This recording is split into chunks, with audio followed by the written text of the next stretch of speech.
That's good.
Good evening and welcome to the Manteno Village Board meeting for Monday, October 17th, 2022. I'd like to call the meeting to order, and if we could all please rise for the Pledge of Allegiance.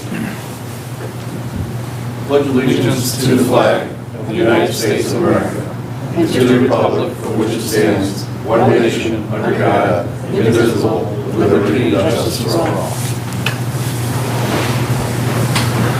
Roll call, please. Boyce. Martin. Yes. Dole. Here. Crockett. Yes. Geske. Here. Phillips. Yes. We have a quorum. Tonight, as always, we begin with the approval of the minutes. In everyone's packet, we have the minutes from our October 3rd, 2022 board meeting, and hopefully everyone has had the opportunity to review those. Are there any changes, additions, deletions, corrections for the minutes? Make a motion. I have a motion to approve the minutes by Mr. Phillips. Do I have a second? Second by Mr. Geske. Roll call. Phillips. Yes. Geske. Yes. Martin. Yes. Dole. Abstain. Crockett. Abstain. I vote aye. We have a Okay. public participation. No one is here. Chris, do we have anything for any? We have nothing this evening. Okay. Village President's Report. The only item I have on my agenda is just to announce again the property tax rebate. We're winding down. This is our last meeting now before the deadline.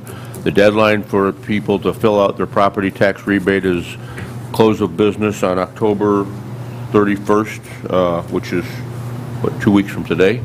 So, if we have to have that, the paperwork filed by then. Anything after that's not going to be accepted.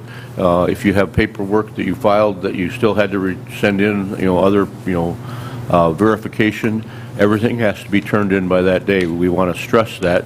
There's, a lot, it's a very simple form. It's not a complicated procedure, but we need to make sure we have it because starting the following day, they will be verifying the last entries that we have and then starting the process of approving the checks and getting the checks written so that the checks can go out hopefully in a timely fashion in the first week of December.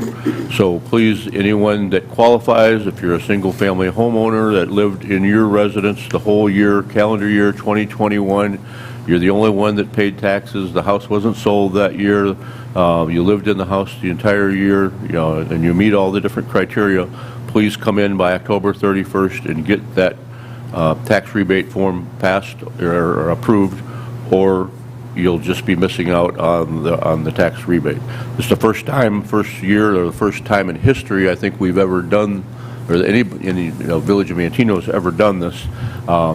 As of today, Chris gave me a note. We currently have 1,157 applications for a total of just over $700,000. And 28 of the applicants have been denied for a variety of reasons, from they don't live in Manteno, or they haven't, they didn't own the property for the entire year. It was a commercial property, or for a variety of different reasons. But that means that almost 1,130 or 40 people will be receiving checks as at the end of business today. Hopefully, I say everyone that qualifies will get the information. It was in the key paper again tonight. I know, Chris, you did some radio things the other day. Sarah has posted it on Facebook again, a couple, for the final push. And as I say, anybody says they didn't know about it, obviously 1,157 homeowners so far have known about it. So please, if you qualify, come in by the 31st, because after the 1st, there's really not going to be any excuse. That's all I have. Village Administrator's report. Mr. LaRocque, you have anything? Thank you, Mayor. I have nothing this evening. Okay. Committee reports, Public Works and Utilities. Mr. Boyce is not here tonight. He has nothing on his agenda. He does have a Public Works Committee meeting scheduled for Tuesday, October 25th at 7 a.m. here in the Village Boardroom. Properties and Recreation, Mr. Martin. I don't have anything. Jim, you want to jump in there? Baseball we got some fall ball going on. Soccer is wrapped up. They just had practice going on this week for Old Mill tournament up in Peatone. And football wrapped up last weekend there, or 2 weekends ago. So sports are starting to wind down, and other than Legacy Park, we got some design work we're waiting on for the driveway and the dumpster enclosure. That's about it. How's the landscape again, Legacy? So I haven't done landscaping. Yeah.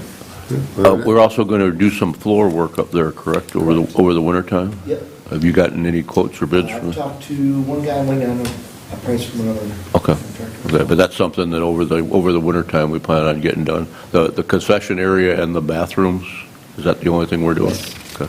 And the bathrooms will remain open all winter long. What time are they opened up? They open up in the morning, we open about at like 7:30. Okay. And then the police locking them up at night? Police lock them up at night. Are we all good go on the ice skating rink? And Yeah, actually, we did some, the joints, we try to tighten those up for the winter time here so that it holds water better, and checking the nets on that. Well, the Zamboni going to live up there now? The Zamboni may already be up at Legacy Park. If Okay. it's not, it's going that way pretty soon there, so yeah, it's ready to go. What about our drive path that we're talking about doing? We have a design coming, should be ready for next week. So that probably won't get done this fall. Possibly, actually, that's one of the, we're going for an RFP, and one of the requirements is to get it done in the next month. Yeah, I mean, obviously, weather's changed pretty fast here. The asphalt plants are still open and operational. I don't know how long do they go. Usually into November. Okay, so the weather's supposed to get better again by this weekend a little bit. Yeah, so hopefully, with any luck, we could get that in. If nothing else, at least get it dug in and get gravel put in there so it can settle over the winter. Correct. And that's, having a driveway up so people that are using the concession stand can use that for, I was even thinking of getting the Zamboni Yes. to the ice rink. yeah. Well, and also for the garbage truck to pull up there and load and unload, so make it a little more convenient. that's all I got. Thank you, Mr. Martin. Public Safety and Health, Mrs. Dole. Thank you, Mayor. I don't have any action items on the agenda. My next public safety meeting is November 9th at 7 a.m. at the Village Boardroom here. I want to talk about Halloween. It's going to be, 2 weeks from tonight. Hours are 5 to 7. And asking the trick-or-treaters, please bring a flashlight or cell phone if possible. Try to limit trick-or-treating to scheduled hours and stay in familiar neighborhoods. Children should dress in light-colored costumes or have reflectors placed on dark clothing. Accept sealed or wrapped treats only. All items should be inspected by an adult before allowing children to partake. Never enter areas which are out of the public view. Children should be reminded not to talk to strangers and never enter a stranger's house or vehicle. Obey all traffic rules such as crossing streets at corners and not between cars in the middle of the block.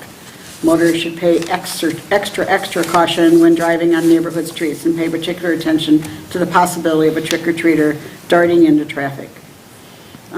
Have a great Halloween and be safe. And also, I guess we're going to turn our clocks back on November 6th, but we'll actually have another meeting before that. So that's about it. Just one item to deal with public safety too is we did open the bids for the police department remodel last week.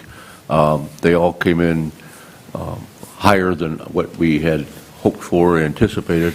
The reason that it's not on the agenda tonight for approval is because we met with the apparent low bidder this morning to see if there was ways that we can try to bring some of the numbers down back in line a little bit. It's considerably higher than what the estimate was, or the range or the price that we had, hoped it was going to be. So we're trying to find out, from the low bidder, whether or not some people, not knowing exactly when this project, or if they were going to get this project, whether some areas might have been inflated just because, of anticipation of prices that might increase, and if there's any ways that we can potentially pre-order some of the material to try to save some money. So the low bidder is going to go back and review with some of the subcontractors to see if there's any ways that we could potentially save. So we hope to have another meeting with them in the next week to 10 days, and hopefully at our next board meeting in November,